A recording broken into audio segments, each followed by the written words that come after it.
અને જસદણના અંબરડીમાં સામાજિક કાર્યકરની આત્મવિલોપનની ચીમકી 3 વર્ષથી કરેલી ઉશાપતની ફરિયાદનું નિવારણ ન આવતા તેમના દ્વારા ચીમકી ઉચ્ચારવામાં આવી। મહિલા સરપંચના પતિ જીગુભાઈએ 1.5 લાખની ઉચાપત કરી હોવાની ફરિયાદ તેમના દ્વારા કરવામાં આવી હતી। ખોટી રીતે ગામ લોકો પાસેથી વેરો ઉઘરાવ્યો હોવાનો આરોપ પણ છે, તો વિસ્તરણ અધિકારી આરોપીને છાવરતા હોવાનો આરોપ લગાવ્યો છે। વારંવાર તેમના દ્વારા ફરિયાદ કરવામાં આવી, તેમ છતાં કોઈ કાર્યવાહી ન કરાતા આખરે તેમણે આ ચીમકી ઉચ્ચારી।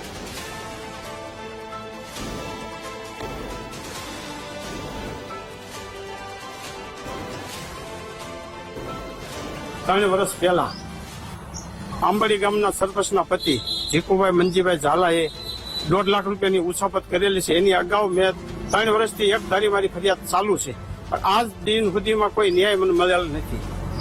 મેં અગાઉ છે એ ફરિયાદ કરી, એના અનુસંધાને જેટલી જ્યાં ફરિયાદ કરી હતી એની પહોંચ્યું પણ મારી પાસે છે, અને 1.5 લાખ રૂપિયા એ રીતે ખોટા કરેલા છે, ઉચાપત કરેલી છે કે પોતે છે એ ખોટી પહોંચ્યું, સપાવી વેરા પહોંચ્યું અને 300 પહોંચ્યું છે।